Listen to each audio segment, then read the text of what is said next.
Semua di sini menikmati berkat-berkat Tuhan dilimpahkan dalam hidup kita setiap pagi. Oleh sebab itu, mari bersama-sama kita menaikkan syukur kita kepada Tuhan. Oh, terima kasih Tuhan untuk penyertaan-Mu, pemeliharaan-Mu yang limpah dalam hidup kami. Sama-sama kita menaikkan syukur saudara.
Mari kita bangkit berdiri, Bapak Ibu Saudara, sama-sama katakan Yesus kemuliaan,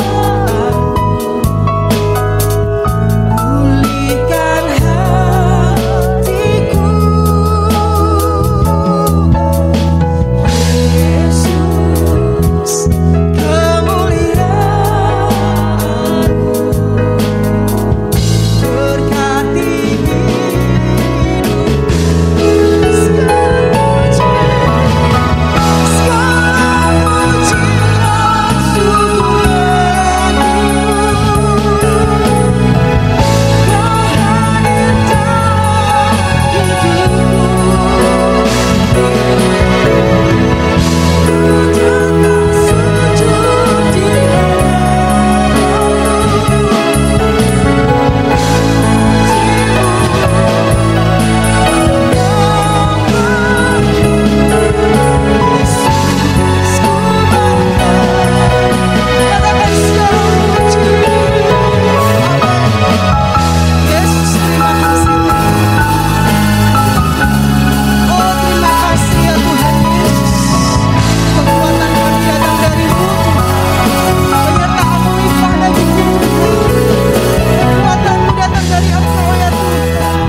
Tuhan, hati kami luap oleh ucapan syukur kepada-Mu Tuhan.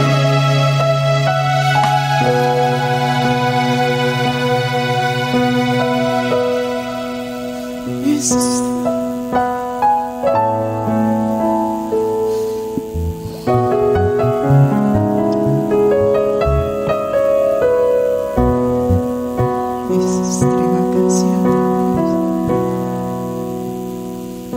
Ya Tuhan, kami boleh ada semuanya karena anugerah-Mu semata ya Tuhan.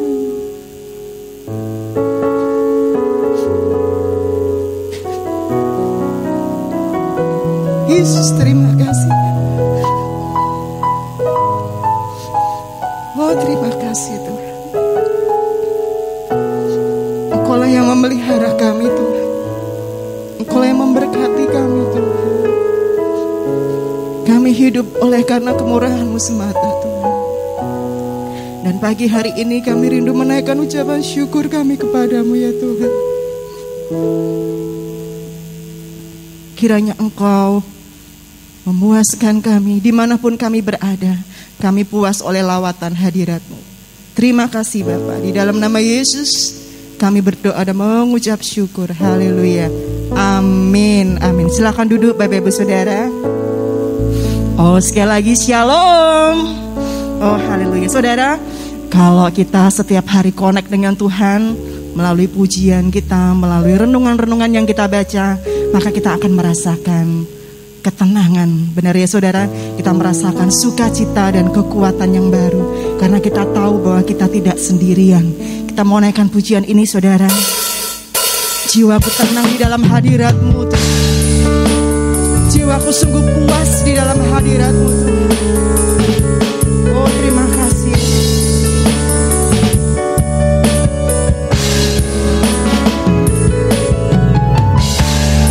Yesus, terima kasih Tuhan.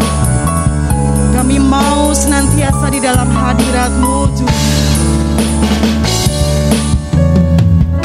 Katakan kekuatan di jiwaku.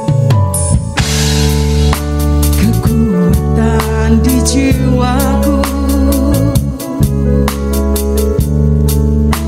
ketenangan batinku, hanya dalam hadirat-Mu.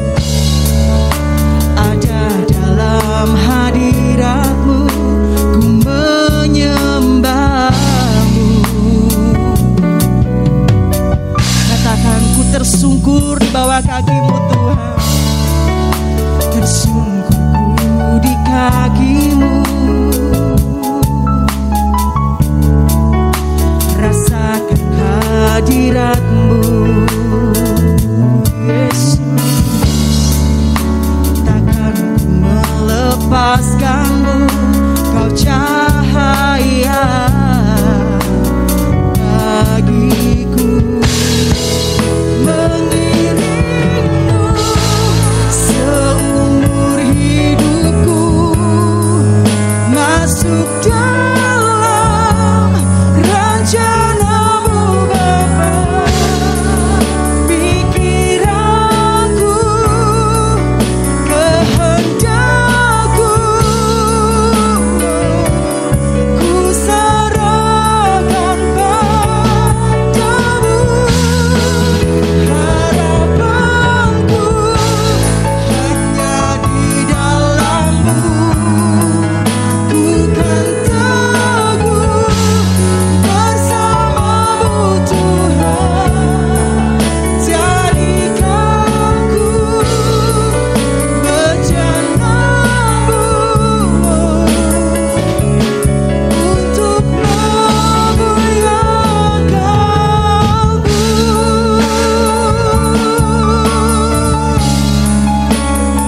Ku tenang di dalam-Mu. Katakan tersungkurku di bawah kaki-Mu Tuhan. Tersungkurku di kaki-Mu, rasakan hadirat-Mu Yesus. Takkan ku melepaskan-Mu, Kau cahaya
terima kasih Tuhan. Yes, haleluya. Kita tenang di dalam hadirat Tuhan. Kita yang diberkati Tuhan, mari kita mau bangkit berdiri saudara. Kita mau bersorak-sorai memuji Tuhan. Kita mau katakan, Tuhan sungguh nyata kasih-Mu dalam hidupku. Amin. Tak pernah kuragukan kasih-Mu Tuhan. Amin. Sama-sama katakan, tak pernah kuragu akan kesetiaan-Mu. Kau pegang hidupku sepenuh jiwaku, sepenuh jiwaku. Ku yakin dan percaya, Kau tuntun langkahku. Amin. Yesus, Kaulah Raja dalam hidup, berkuasa percaya untuk selamanya. Hanya Kau Tuhan, sumber kekuatan, kuasa-Mu tercurah, bagiku senantiasa menampung Tuhan. Haleluya.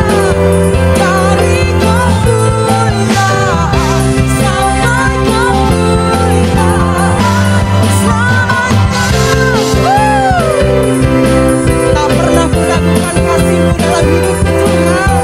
Amin.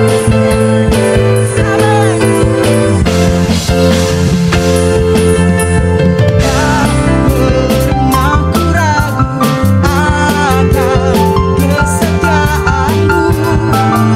Kau pegang hidupku sepenuh jiwaku. Amin. Ku yakin dan percaya, Kau tuntun langkahku. Yeah.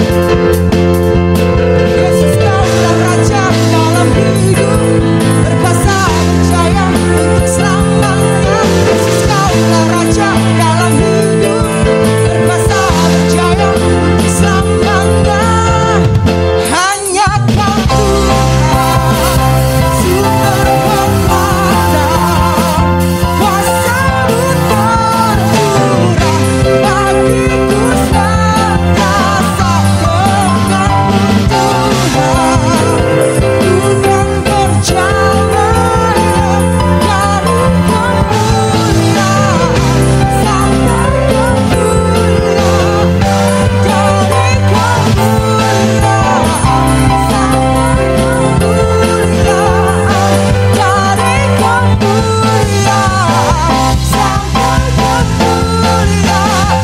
kemuliaan sampai kemuliaan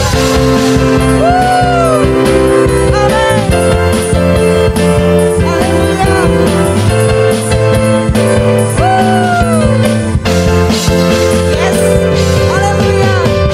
Silakan duduk Bapak Ibu Saudara. Oh, haleluya Saudara. Mari kita mau jadikan Yesus sebagai pribadi yang terindah, yang termanis, yang terutama dalam hidup kita. Karena pengorbanannya itu sungguh suatu anugerah yang besar bagi kita. Kita mau siapkan hati untuk mendengarkan firman Tuhan. Terima kasih ya Yesus. Kau yang terindah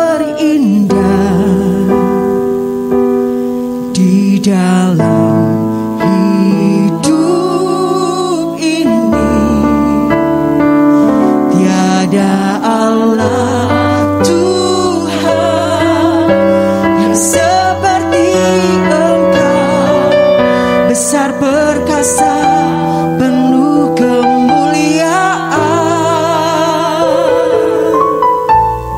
Kau yang termanis di dalam hidup ini, ku cinta Kau lebih dari segalanya. Besar kasih setiamu kepadaku. Ku sembah Kau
kepadamu Tuhan, Engkaulah Yesus dan Rajaku. Kalau kami boleh ada di hari yang kedua, di bulan yang kelima, karena anugerah kebaikan-Mu nyata bagi kami. Kami bersyukur karena kami menjadikan Engkau Yesus dan Raja kami di dalam kehidupan kami. Sehingga kami masih boleh ada sampai saat ini. Bukan karena kekuatan kami, bukan karena kemampuan kami, tapi Roh Kudus sendiri yang berkarya di dalam kehidupan kami. Terima kasih Tuhan, setiap puji-pujian yang sudah kami naikkan boleh merupakan dupa yang harum bagi Engkau. Dan Engkau berkenan untuk menerimanya. Dan saat ini jadikan tanah hati kami tanah hati yang baik, sehingga setiap taburan firman-Mu tidak lalu dengan sia-sia, tapi jatuh dalam tanah hati kami dan berbuah-buah dengan lebatnya. Urapi hamba-Mu yang tidak ada apa-apanya, sembunyikan di belakang salib-Mu Tuhan, biar Roh Kudus sendiri mencengkeram hati dan kepikiran kami, untuk kami mengerti maksud dan rencana-Mu di dalam kehidupan kami. Engkau tahu seberapa banyak kami yang datang, mungkin kami masih memiliki pikiran-pikiran yang bukan daripada Engkau yang menguasai hati kami. Kami patahkan di dalam nama Yesus, biar Roh Kudus sendiri yang mencengkeram hati dan pikiran kami untuk fokus kepadamu Tuhan. Terima kasih Tuhan, terima kasih. Saat ini hati kami terbuka untuk firman-Mu. Urapi hamba-Mu, pakai hamba-Mu, mulut bibir lidah hamba-Mu, biar Engkau sendiri yang berkarya di tengah-tengah hamba-Mu. Terima kasih Tuhan, kami serahkan dan kami pohonkan hanya di dalam satu nama, Tuhan Yesus Kristus. Kita yang percaya katakan amin. Shalom saudara, apa kabar? Kita bersyukur kepada Tuhan kalau pagi ini kita masih diberikan kesempatan untuk hadir di tempat ini. Saya percaya bukan karena kita kuat, bukan karena kita mampu ya saudara, tapi karena anugerah Tuhan yang masih berlaku atas hidup kita ya. Kalau kita berpikir kok tidak terasa sudah 4 bulan, mungkin buat saudara tidak terasa, buat saya terasa ya. Cukup terasa ya, sudah hampir 4 bulan suami saya dipanggil pulang oleh Tuhan. Rasanya waktu itu lama sekali, mungkin bagi yang diberkati Tuhan rasanya kok cepat ya. Tetapi pagi ini kita akan belajar firman Tuhan dengan tema mengapa orang percaya tidak dibebaskan dari penderitaan. Seringkali kita berpikir kalau kita percaya Tuhan Yesus segala sesuatunya bagus, beres ya. Karena kita pikir wah kalau percaya Tuhan Yesus yang sakit jadi sembuh, yang miskin jadi kaya ya. Yang mengalami sesuatu itu pikiran kita sebagai manusia. Padahal Tuhan mengundang kita, jika kamu mengikut aku, pikul salib, sangkal diri. Jadi Tuhan tidak menjamin ya. Kita selalu berpikir, oh orang Kristen tuh enak ya, segala sesuatu udah beres. Kita berdoa ya, gak punya sesuatu Tuhan tahu-tahu kasih. Tapi saat ini kita belajar mengapa orang percaya tidak dibebaskan dari penderitaan. Karena kita berpikir kalau udah orang percaya Tuhan pasti hidupnya enak, pasti hidupnya tidak mengalami sesuatu. Tapi saat ini kita belajar dari firman Tuhan untuk belajar mengapa Tuhan izinkan orang percaya juga menderita ya. Itu juga yang dialami oleh Ayub. Begitu juga yang banyak anak-anak Tuhan yang saat-saat ini sedang mengalami penderitaan. Kita baca dari satu ayat saja, Yeremia 15 ayat 18. Yeremia 15 ayat 18. Yeremia 15 ayat 18 mengatakan, mengapakah penderitaanku tidak berkesudahan dan lukaku sangat payah, sukar disembuhkan. Sungguh engkau seperti sungai yang curang bagiku, air yang tidak dapat dipercaya.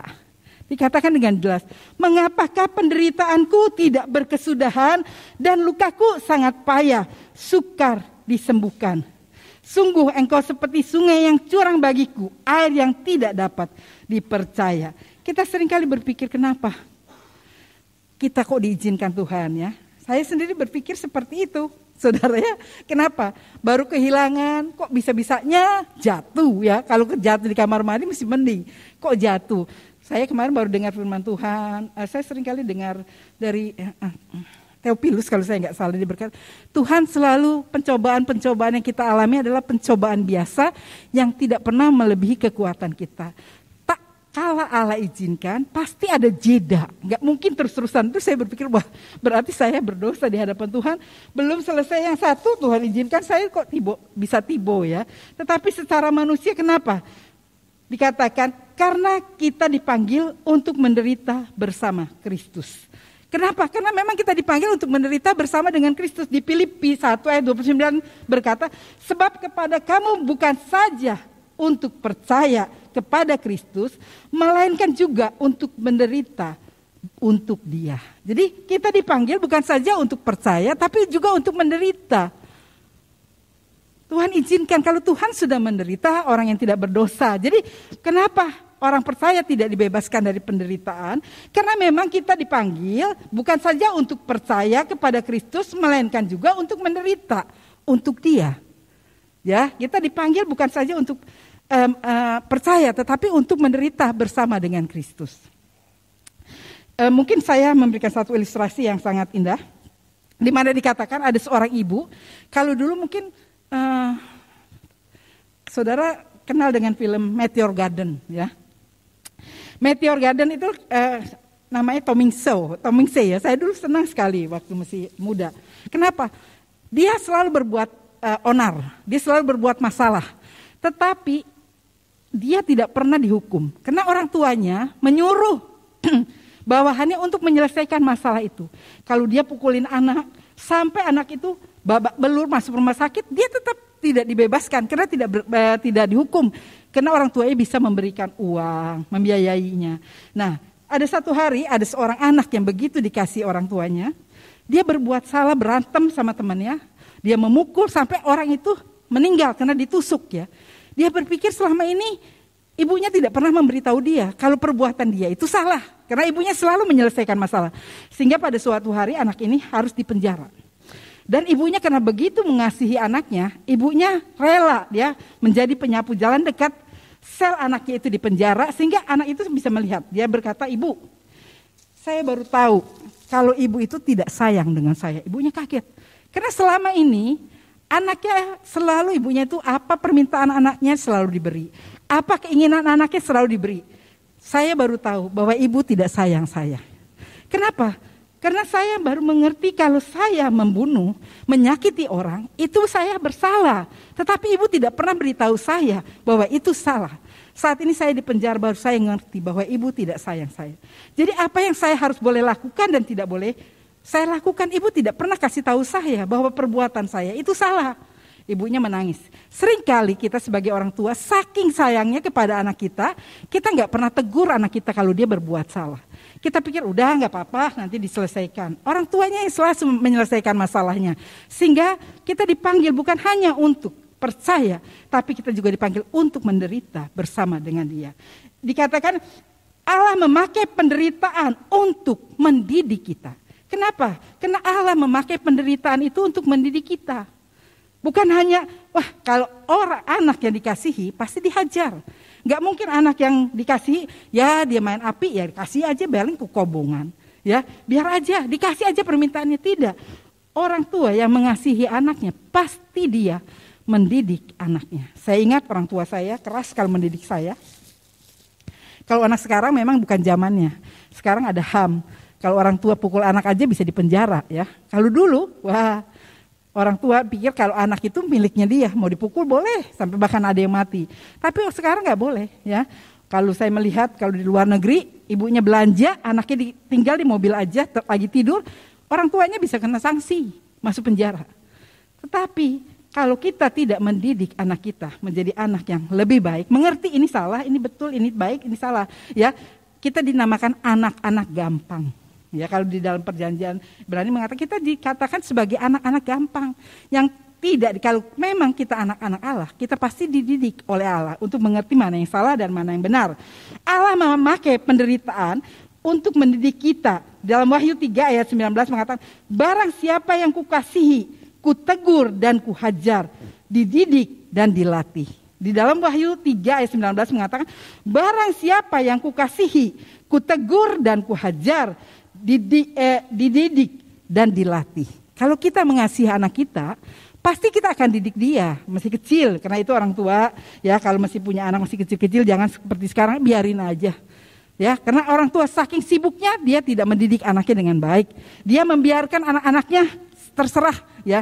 Nanti kalau sudah tahu, udah besar, anak sekarang masih muda-muda pakai narkoba atau pemabuk atau berkelahi, main geng motor, karena tidak dididik ya.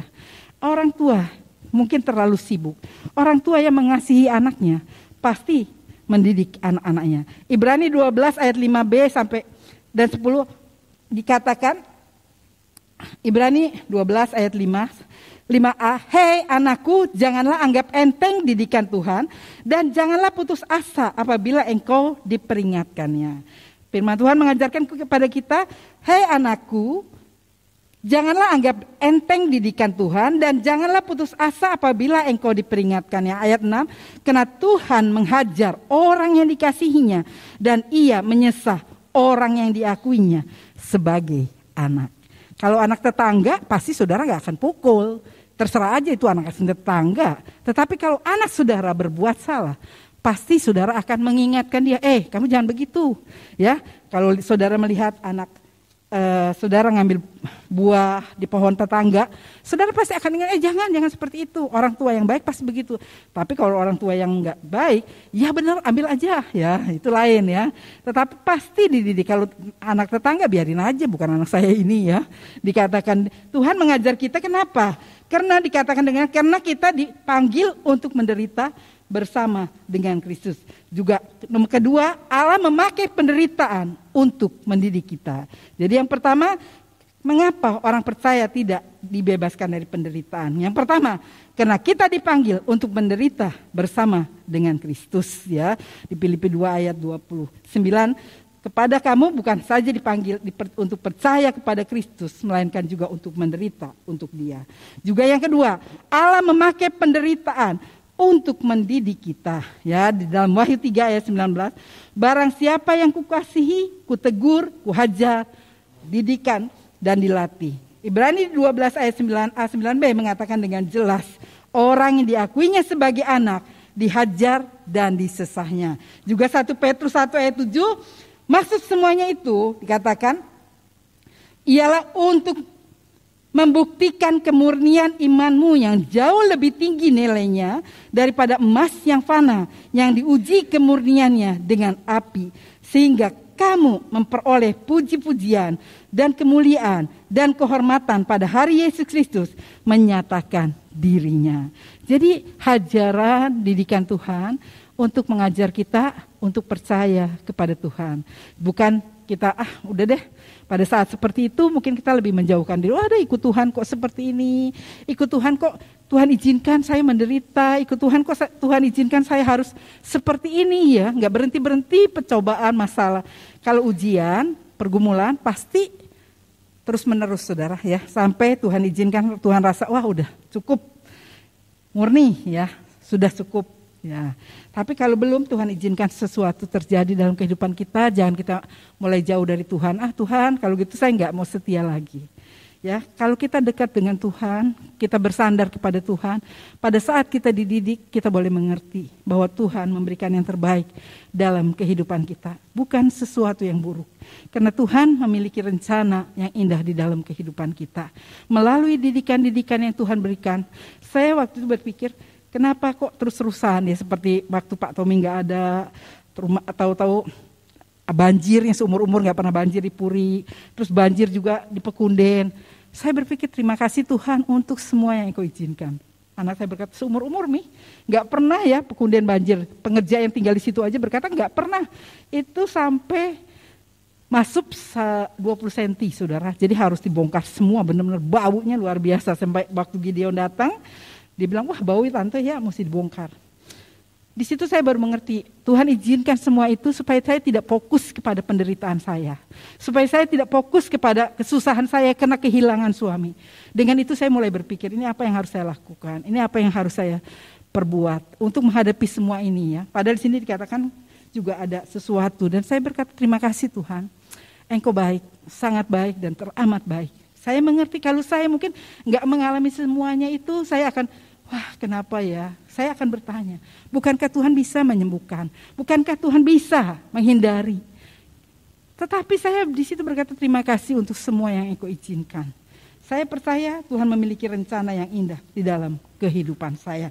Yang ketiga, agar kita belajar rendah hati. Ya, yang pertama dikatakan mengapa Tuhan izinkan orang percaya tidak dibebaskan dari penderitaan, karena kita dipanggil untuk menderita bersama Kristus. Yang kedua, Allah memakai penderitaan untuk mendidik kita. Jadi Allah memakai penderitaan itu untuk mendidik kita. Yang ketiga, agar kita belajar rendah hati. Ya, bukan belajar dengan kekuatan kita. Mungkin kita berpikir kita memiliki semuanya. Tanpa Tuhan kita bisa. Tapi tidak, saudara. Harta yang saudara miliki, kedudukan yang saudara miliki, pangkat yang saudara miliki tidak bisa membeli nyawa seseorang.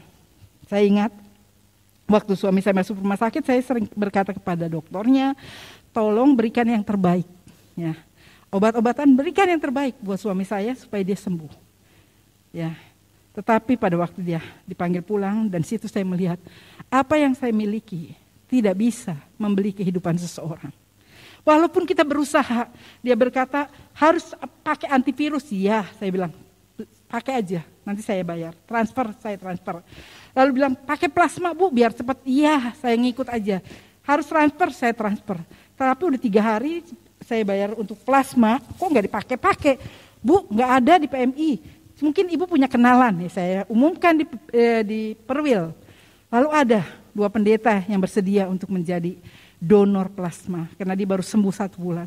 Toh tidak bisa dipakai. Dia ambil Sabtu, Minggu sorenya suami saya meninggal. Bisa harus diolah lagi, harus bagaimana. Walaupun waktu itu saya berpikir secara manusia.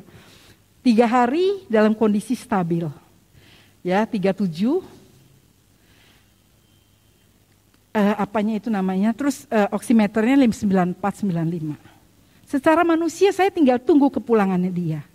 Saya cuma bilang ya, saya telepon dia berkata, dia kirim foto kepada saya waktu pakai ventilator sini. Saya nggak bisa terima telepon. Kamu lihat ini saya pakai ventilator cukup keras ya. Di situ saya sedih ya dia.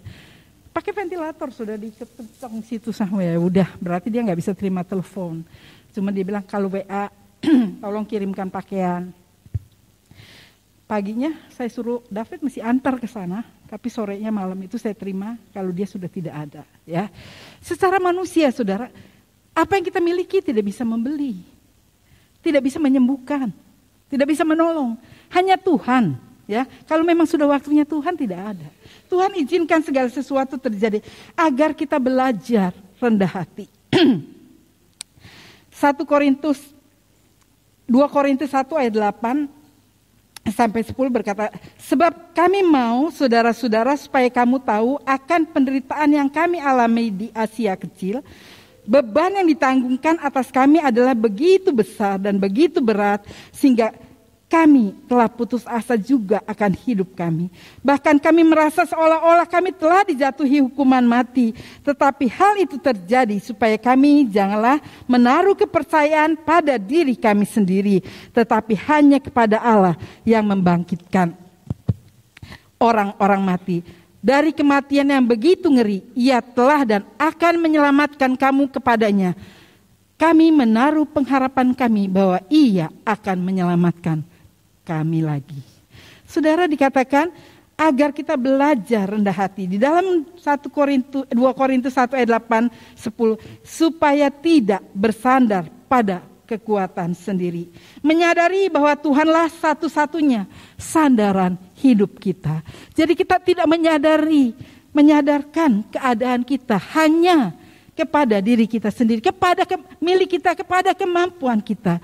Kita hanya menyandarkan diri kita kepada Tuhan saja. Selama ini mungkin saudara berpikir saudara memiliki segala sesuatu. Jadi kita bisa minta tolong ya. Padahal saya udah berkata tolong ya. Saya tidak pakai BPJS, tolong suami saya. Kalau bisa disembuhkan. Itu pikiran manusia. Karena saya lihat dia masih sehat, dia gak pernah sakit. Tapi pikiran saya bukan pikiran Tuhan. Jalan saya bukan jalan Tuhan. Dikatakan 1 Korintus 1 ayat 8-10. Supaya tidak bersandar pada kekuatan sendiri. Menyadari bahwa Tuhanlah satu-satunya sandaran hidup kita.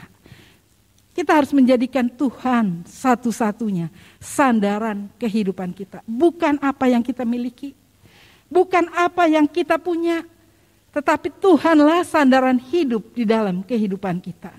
Kalau mungkin kita boleh memilih. Ya, seringkali saya berkata, saya bersyukur seakan-akan suami saya meninggalkan saya dengan rumah yang sudah selesai. Ya. Dan dia berkata, wah Mi, percuma semuanya ya. Papi gak ada walaupun rumah sudah jadi. Papi tidak bisa menikmatinya. Iya, segala sesuatu yang kita miliki itu kita akan tinggalkan semuanya saudara. Tapi kalau kita mau bersandar dan berharap kepada Tuhan, pasti Tuhan memberikan kekuatan kepada kita. Di sini dengan jelas, Yakobus 4 ayat 6 dan 10.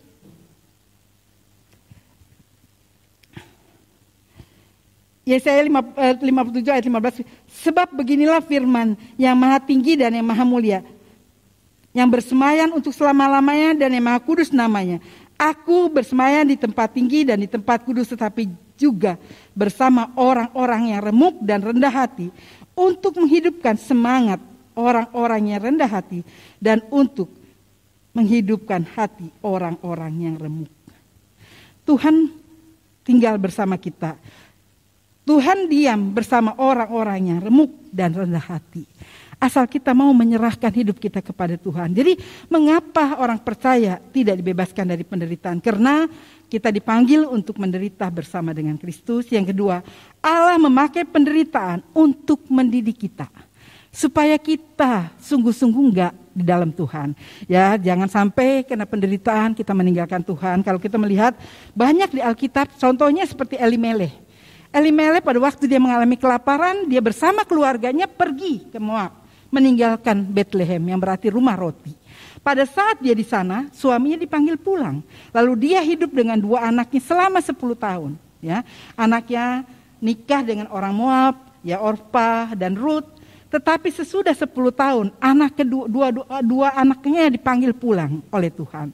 Lalu dia mendengar bahwa di Bethlehem sudah diberkati oleh Tuhan. Lalu dia kembali. Tuhan mendidik Naomi. Ya, seringkali kita berpikir di tengah-tengah keadaan pandemi saat ini, banyak mungkin orang berpikir, apa yang harus saya lakukan menghadapi hari-hari hidup saya? Sekarang sulit, susah. Di tengah-tengah penderitaan, kita harus berdiam diri di bawah kaki Tuhan. Kita bersandar kepada Allah. Jangan kita melarikan diri seperti Naomi. Akhirnya dia berkata, jangan panggil aku Naomi, panggil aku Mara. Karena yang manis Tuhan sudah meninggalkan aku sehingga yang pahit. Dia pergi dengan lengkap, pulang dengan kedua menantunya, tapi menantu yang satu pulang ke kampung halamannya. Saudara, Tuhan mengizinkan penderitaan untuk kita kembali kepada jalan Tuhan. Untuk kita kembali mengingatkan bahwa siapakah kita. Kalau kita masih boleh ada sampai saat ini, karena anugerah, kemurahan yang Tuhan berikan. Bukan karena kita bisa, bukan karena kita mampu, bukan karena kita kuat. Tapi kalau kita masih boleh hidup, itu karena anugerah yang Tuhan berikan. Agar kita belajar rendah hati. Belajar bergantung dan berharap hanya kepada Tuhan. Bukan kepada siapa-siapa. Saya selalu selama ini menganggap, saya punya saudara banyak. Saudara saya begitu mengasihi saya. Tetapi pada saat saya mengalami penderitaan ini, di mana suami saya dipanggil pulang. Ya, terus saya juga jatuh, tidak ada seorang pun yang datang karena mereka takut dengan pandemi, ya. Akhirnya tahu manusia harus seorang diri juga. Di situ saya belajar bahwa akhirnya manusia itu harus seorang diri juga menghadapi sesuatu. Dia seringkali berkata, maaf ya saya nggak bisa datang karena keadaan seperti ini. Ya, saya seringkali berkata iya. Kenapa saudara? Tuhan mengajarkan kita untuk bergantung dan berharap sepenuhnya kepada Tuhan. Bukan kepada saudara, bukan kepada anak, bukan kepada orang tua. Tapi bergantung sepenuhnya hanya kepada Tuhan. Karena kita tahu hanya Tuhan yang tinggal dengan kita akhirnya. Mungkin anak kita, menantu kita, keluarga kita meninggalkan kita. Tapi Tuhan masih ada bersama dengan kita. Tidak pernah meninggalkan kita. Agar kita belajar rendah hati. Kita mungkin seringkali selama ini membanggakan, wah keluarga saya baik, memperhatikan, keluarga saya tidak meninggalkan. Tapi Tuhan mengajar saya untuk rendah hati, belajar, bergantung dan berharap kepada Tuhan. Karena Allah menentang orang yang congkak dan mengasihi orang yang rendah hati. Tuhan menentang orang yang congkak tanpa sadar. Seringkali kita bangga dengan keluarga kita, kita bangga dengan saudara kita yang memiliki mungkin kedudukan yang tinggi, memiliki sesuatu. Tapi Tuhan mengajar untuk kita terus berharap hanya kepada Tuhan saja. Bukan kepada apa yang kita miliki. Bukan kepada saudara-saudara yang kita anggap lebih. Saudara, kita belajar di sini dengan jelas ya. Allah diam dalam hati orang yang remuk. Tuhan mau tinggal bersama kita kalau kita selalu menyandarkan diri kepada Tuhan. Selalu berharap dan bergantung kepada Tuhan. Tuhan tidak pernah membiarkan pergumulan melebihi kekuatan kita. Ya, seringkali orang berkata, wah Bu Tommy, saya bersyukur. Luar biasa Tuhan bisa memakai orang lain ya. Saya berkata saya bersyukur dan terima kasih dari tempat ini kepada jemaat di sini ya, terlebih Ibu Mila mengkoordinir waktu saya kena COVID. Tetangga saya tuh cuek orangnya, nggak ada yang mau tahu. Wah paling ditanya, wah itu ya kena COVID, pembantu saya ditanya kenapa kamu masih kerja, nanti kamu ketularan loh ya. Saya kasih libur dia 1 minggu ya, 10 hari, jadi 5 hari, terus saya kasih libur seminggu lagi, kurang lebih 10 hari dia nggak masuk. Karena saya tahu bahwa COVID itu walaupun kena COVID kalau udah 10 hari virusnya nggak bisa menularkan ya. Jadi saya mulai suruh kerja. Tuhan pakai, saya dikirimin makanan, digantung di pintu ya melalui jemaat di sini. Digantung setiap hari ya gantian. Terima kasih dari tempat ini. Terima kasih Tuhan memberkati saudara. Dan kemarin waktu saya jatuh ya ada pendeta dari Slawi, pendeta Yabes. Tante, apa kabarnya? Dia sebetulnya mengundang suami saya untuk meresmikan gerejanya. Karena waktu itu dia berkata, Om ada enggak pelayanan yang membutuhkan hamba Tuhan di daerah terpencil? Saya mau kok di daerah kecil aja. Oh ada di Slawi kalau kamu mau di sana. Di situ gerejanya masih kecil. Karena pendetanya bekas pendeta tentara, terus udah gitu tanahnya masih sengketa. Kalau memang kamu dipakai Tuhan di sini, beli tanah gereja dan kembangkan. Dan ternyata dia bisa beli ya. Dia bisa beli, dia bangun. Lalu belakangnya sekarang dibangun lagi. Dia undang Pak Tommy waktu itu untuk meresmikan gereja yang sudah dibeli dan dibangun. Sekarang dibikin lagi lebih besar lagi di tingkat 2. Dia undang sebetulnya tahun 2020 kemarin. Suami saya ke sana meresmikan itu bulan September kalau saya nggak salah. Tapi saya berkata, masih dalam keadaan seperti ini. Ya bes, nggak bisa ya. Karena dia merasa dia ditempatkan di situ oleh Bapak Gembala ya, dan dia merasa saya diberkati di sana. Cocok, dia dulu seorang pemborong. Saya bisa berkembang jadi luar biasa gerejanya. Om kesini kapan? Jangan dulu, ini lagi mesti COVID, Om nggak berani ke sana. Dan dia bilang, Tante, Om itu benar-benar pelayanannya bukan saya yang ngatakan, murni tanpa punya motivasi apa-apa. Karena itu Tante saya bilang Tante bagaimana kabarnya, saya jatuh kemarin baru operasi. Tante operasi, Om sudah gak ada di operasi ya. Wah Tante saya kirimin makanan ya selama 2 minggu. Oh gak usah, saya udah lumayan. Gak usah Tante, saya sudah pesenin catering setiap hari. Tante terima saja. Wah saya bilang luar biasa Tuhan itu ya. Sampai kakak saya bilang, jemaatmu kok luar biasa perhatiannya dengan kamu. Dan sekarang hamba Tuhan ya, dikatakan waktu itu saya berkata, kemarin saya udah berkata, ini kapan selesainya tuh ya Bes? Oh hari ini Tante, 2 minggunya hari ini, jangan di stop Tante. Saya ingin memberkati Tante, karena saya belum bisa balas kebaikannya Om. Om itu menempatkan saya di sana, sekarang menjadi jemaat yang diberkati Tuhan, saya bisa bangun, itu kena anugerah yang Tuhan berikan. Kalau saya nggak dipercaya ya, nggak dipercaya untuk bisa di sana, mungkin saya nggak segini. Jadi tolong Tante jangan tolak. Saya berkata jangan lama-lama semingguan, nggak usah Tante, saya udah bilang 2 minggu saja ya. 2 minggu setiap hari dia kirim makanan saudara ya, lauk ya untuk saya makan katanya. Saya percaya Tuhan itu selalu baik. Di dalam keadaan yang bagaimanapun dia tidak pernah meninggalkan saya sendirian. Waktu itu saya hanya berpikir, iya adik saya nggak ada, saya jatuh, tangan saya patah. Anak saya tuh orangnya cuek ya. Saya berpikir pasti saya nggak tahu siapa yang saya harapkan. Tapi saya berkata Tuhan, hidup mati saya ada di dalam tangan Tuhan. Kalau Tuhan izinkan, saya percaya Tuhan sendiri akan memberikan saya kemampuan untuk menanggungnya. Dan saya bersyukur dia mau malam-malam itu jam 3 diantar saya. Lalu saya berkata, Ibu harus operasi, ya operasi saya setuju, saya taken. Dan saya melihat saudara, Tuhan itu luar biasa ya. Dalam keadaan seperti itu, biasanya suami saya, adik saya yang di Tulungagung yang Tuhan panggil dua-duanya sudah tidak ada. Dan tapi Tuhan kirim orang-orang ya. Tuhan kirim orang-orang untuk menemani saya. Dan di situ saya berkata, puji Tuhan, Tuhan Engkau baik. Engkau sangat baik dan terlalu baik bagi saya. Apapun yang Tuhan izinkan berlaku atas hidup saya percaya itu kena anugerah-Mu Tuhan, kena kebaikan-Mu. Dan saya percaya pencobaan-pencobaan yang kita alami adalah pencobaan biasa yang tidak pernah melebihi kekuatan kita. Dikala Allah izinkan itu terjadi, Allah juga memberikan kesanggupan, kemampuan kepada kita untuk menanggungnya. Dan saya bersyukur saudara, Tuhan benar-benar baik. Dan saat ini mungkin saudara lihat ini pertama kali saya lepas. Walaupun saya belum berani pegangnya berat. Tapi saya bersyukur ya. Mungkin Tuhan sudah sembuhkan. Walaupun saya belum ronsen lagi. Tapi saya bersyukur Tuhan sudah sembuhkan. Yang terakhir dikatakan Allah mengajar kita untuk bersabar. Jadi yang pertama, karena kita dipanggil bukan hanya untuk menderita bersama Kristus. Jadi kita dipanggil untuk menderita bukan bersama Kristus ya. Kedua, dikatakan Allah memakai penderitaan untuk mendidik kita, untuk terus percaya kepada Dia. Yang ketiga, agar kita belajar rendah hati. Dan yang terakhir, Allah mengajar kita untuk bersabar. Ya, mungkin selama ini saya kurang sabar. Ya, kalau apa-apa kurang sabar. Tapi Tuhan mengajar kita untuk bersabar di dalam penderitaan. Amsal 16 ayat 32, orang yang sabar melebihi seorang pahlawan.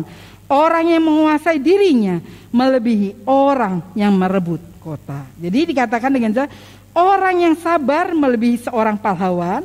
Orang yang menguasai dirinya melebihi orang yang merebut kota. Ya, dikatakan juga 1 Timotius 4 ayat 5, tetapi kuasailah dirimu dalam segala hal, sabarlah menderita, lakukanlah pekerjaan pemberitaan Injil, dan tunaikanlah tugas pelayananmu. Tuhan mengajar kita untuk melakukan 4 hal ini. Dikatakan kuasalah diri dan sabarlah. Kesimpulannya, mengapa orang diizinkan, orang beriman tidak dibebaskan dari penderitaan? Karena kita dipanggil untuk menderita bersama Kristus.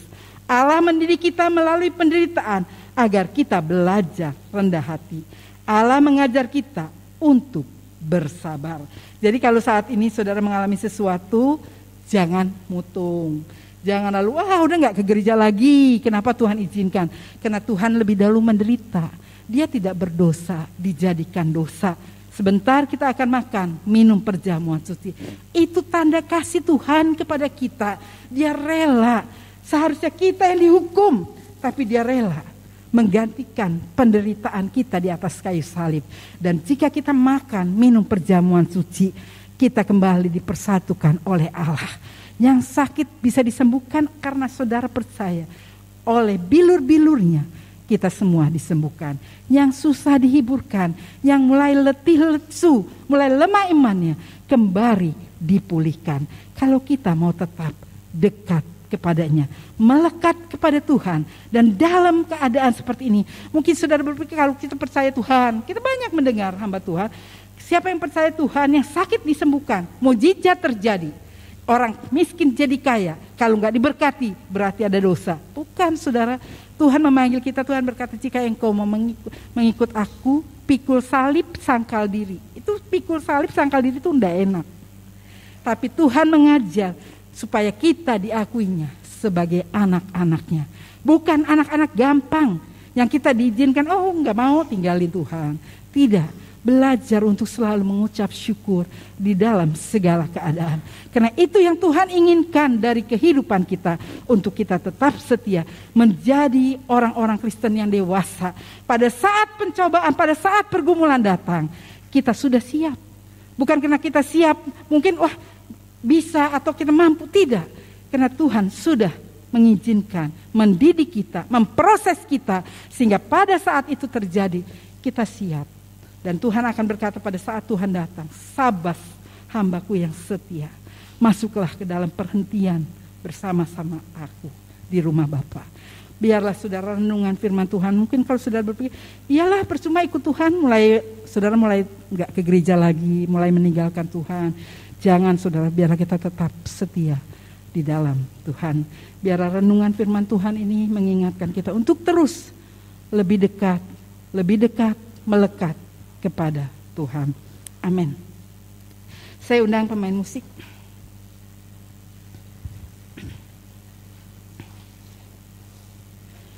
Kita berdiri bersama. Tuhan Yesus setia, Dia sahabat kita.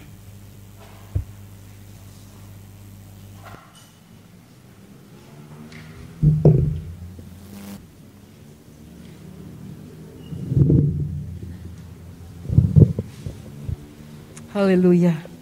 Oh Tuhan, Engkau baik, sangat baik.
Haleluya.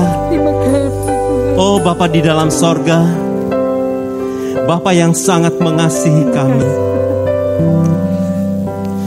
Bapa yang sangat mencintai kami. Oh, haleluya. Kami bersyukur kepadamu Bapa. Terima kasih. Engkau memperhatikan kehidupan kami anak-anak. Terima kasih Bapa. Engkau menjagai kami sedemikian rupa. Engkau melindungi kami. Terima kasih. Engkau memberkati kami. Engkau selalu melakukan yang terbaik untuk kami. Tuhan, terima kasih. Terima kasih untuk kebenaran firman-Mu pagi hari ini.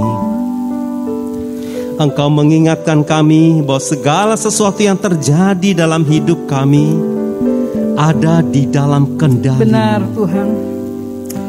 Bahkan segala penderitaan kami, Amin. semua kesusahan kami, Amin. segala perjuangan Amin. kami Amin. di dalam hidup ini ada di dalam kendali. Terima kasih Tuhan, terima kasih. Sehingga semuanya itu tidak akan melebihi kekuatan kami untuk menanggungnya, Bapa. Amin, amin. Terima kasih Bapa. Terima kasih Roh Kudus. Engkau mengingatkan kami bahwa Engkau sangat mengasihi kami. Benar Yesus. Terima kasih untuk firman Tuhan yang kami dengar pagi ini. Engkau tolong jamaah. Menguatkan kami Amin. supaya ke depan ketika kami menghadapi berbagai macam persoalan di dalam hidup kami, Terima kasih. kami tidak perlu takut dan khawatir. Amin. Sebab Engkau ada bersama-sama Amin, dengan kami. amin, Tuhan. Dan Engkaulah yang menolong kami untuk Terima kasih, mengatasi Tuhan. segala sesuatunya. Terima kasih Bapa yang Terima baik. kasih Tuhan. Terima Tolong kasih para Tuhan bapak Yesus. ibu Terima yang kasih Roh merayakan Kudus. mereka.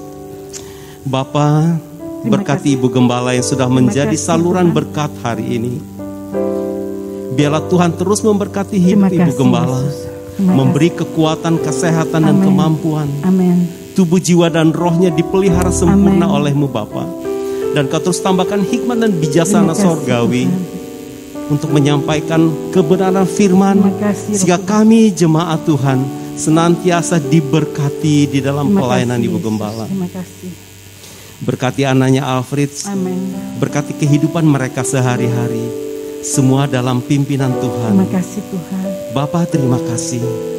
Dan pagi ini kami bersama-sama mau menerima perjamuan Tuhan yang memberkati kami, Terima kasih Tuhan. Tuhan yang mempersiapkan kami, Amin. Tuhan yang juga memberkati semua hamba-Mu Amin. yang melayani Engkau layakan kami. perjamuan ini Ampuni Tuhan. segala dosa. Dan kami siap Amin. untuk menyambut perjamuan pada pagi hari Terima ini kasih Tuhan. dengan hati yang terbuka di hadapan Engkau. Terima kasih Bapa. Terima kasih Tuhan. Di dalam Yesus kami berdoa. Haleluya. Amin. Silakan duduk saudara, kita nyanyi atas salib.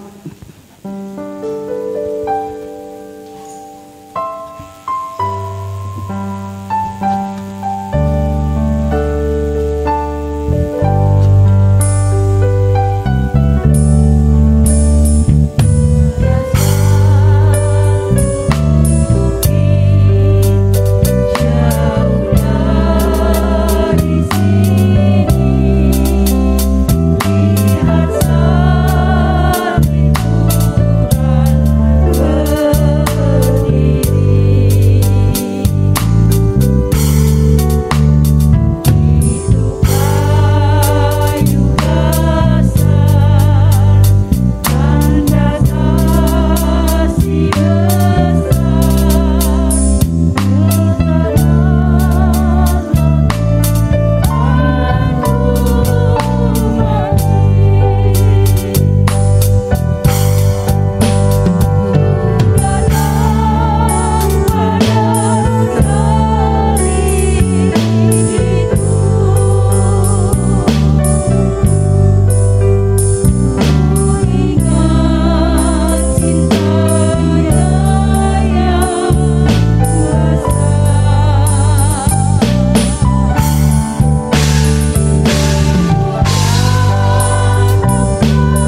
Yesus, kami datang kepadamu dengan anggur dan roti yang ada pada tangan kami.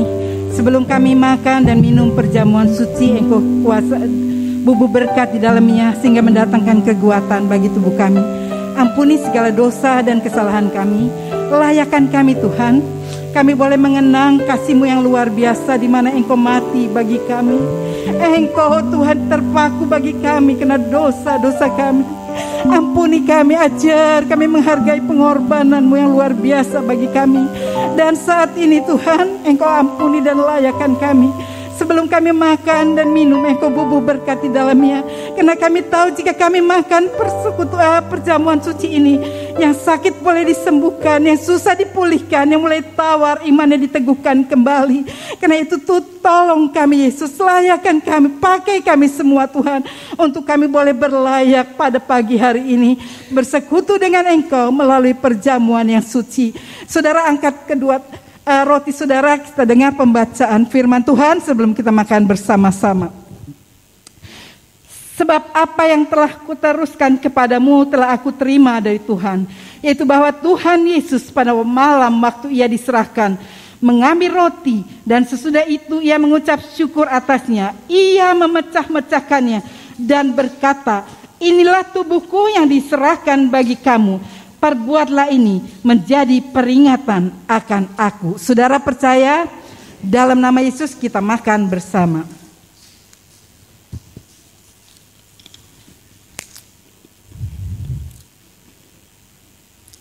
Angkat cawan dengan tangan saudara ke atas. Dan kita dengar pembacaan firman Tuhan. Demikian juga Ia mengambil cawan sesudah makan lalu berkata, cawan ini adalah perjanjian baru yang dimeteraikan oleh darahku.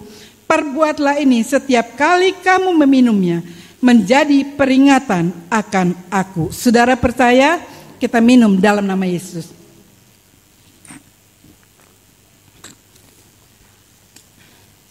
Kita nyanyikan satu lagu yang biasa seperti empat. Haleluya. Terima kasih Tuhan. Oh Tuhan. Terima kasih Roh Kudus. Sebab Dia, amin. Terima kasih Tuhan. Terima kasih Yesus. Oh Yesus. Haleluya. Oh Yesus. Haleluya.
kasih Tuhan untuk pengorbanan-Mu bagi kami, di mana pagi ini kami boleh makan dan minum perjamuan suci, merupakan persekutuan kami dengan Engkau.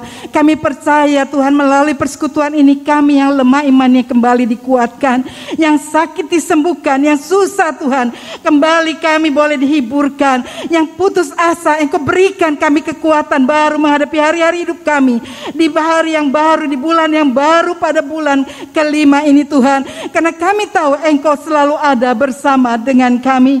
Terima kasih untuk lawatan-Mu bagi kami, terima kasih untuk pengorbanan-Mu yang menyatakan begitu luar biasa Engkau mengasihi kami. Seharusnya kami yang tersalib, tapi Engkau menggantikannya, dan Engkau sudah menebus kami semua. Biarlah melalui persekutuan ini Tuhan, kami pulang dengan sukacita, karena kami sudah disembuhkan, yang susah sudah dihiburkan, yang putus asa kami ada pengharapan baru di dalam Engkau untuk menghadapi hari-hari hidup kami di bulan Mei ini bersama dengan Engkau. Memberkati semua yang terlibat pelayanan pagi ini Tuhan, baik WL, singa, pemusik, pelayan perjamuan suci, penerima tamu, apapun yang kami lakukan bagi Engkau tidak akan pernah sia-sia. Engkau menyediakan berkat yang indah bagi kami semua. Kami menyerahkan seluruh jemaat-Mu. Engkau tahu mereka satu persatu, kebutuhan mereka, pergumulan mereka. Engkau adalah jawaban untuk setiap persoalan kami. Kami tahu Tuhan, dikala kami datang merendahkan diri di bawah kaki-Mu, kami pulang dengan pengharapan baru bahwa Engkau sudah mati bagi kami, dan kami tidak sendirian di dalam menghadapi pergumulan hidup, karena Engkau ada bersama dengan kami. Kami terus berdoa untuk anak-anak-Mu yang membutuhkan pertolongan. Kami berdoa untuk Bapak Suyatno yang sakit, yang tidak ada bersama kami. Kami menyerahkan Ibu Kanti Atmojo, Tuhan Engkau lawat dia, sembuhkan. Maculan, Tuhan Ibu Indah Trimurti. Kami juga menyerahkan Ibu Handoko, Ibu Tiniawati Setiawan, dan anak-anak-Mu Tuhan yang lain yang membutuhkan pertolongan. Ibu Ninu, kami serahkan juga Tuhan. Oh Tuhan, Ibu Handoko yang kesehatannya terganggu, Engkau lawat mereka, Engkau tolong mereka Tuhan, bangkitkan iman mereka untuk mereka meraih pertolongan demi pertolongan daripada Engkau. Kami berdoa untuk anak-anak kami yang sedang menghadapi ujian akhir, baik mungkin dari tingkat SLA, SMP maupun SD, juga yang sedang kuliah. Engkau memberkati mereka, walaupun mereka harus kuliah atau sekolah di rumah, tapi Engkau tidak pernah meninggalkan mereka. Hikmat-Mu atas mereka. Kami berdoa juga untuk pergumulan daripada setiap anak-anak-Mu yang merindukan sesuatu di dalam kehidupan mereka. Engkau juga menolong mereka semua. Terima kasih untuk pimpinan-Mu dalam ibadah kami pagi ini Tuhan.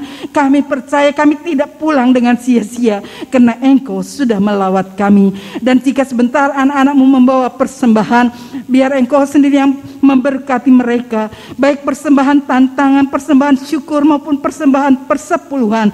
Apapun yang kami bawa bagi Engkau, Engkau membalas dengan berlipat kali ganda. Genapi firman-Mu Tuhan, Engkau akan menghalau belalang-belalang pelahap dari kehidupan mereka. Terima kasih Tuhan, terima kasih. Dan saudara, angkat kedua tanganmu. Diberkatilah oleh Tuhan rumah tanggamu, diberkatilah oleh Tuhan pekerjaanmu, diberkatilah oleh Tuhan kesehatan tubuhmu, diberkatilah oleh Tuhan anak cucumu. Dimanapun engkau pergi, Tuhan memberkatimu. Karena itu saudara-saudara yang dikasihi Tuhan, marilah kita pulang dengan membawa berkat, anugerah dan kasih setia Tuhan yang akan memimpin, menyertai, menyinari langkah hidup kita mulai saat ini sampai Yesus datang kembali. Kita yang percaya katakan amin. Tuhan memberkati saudara.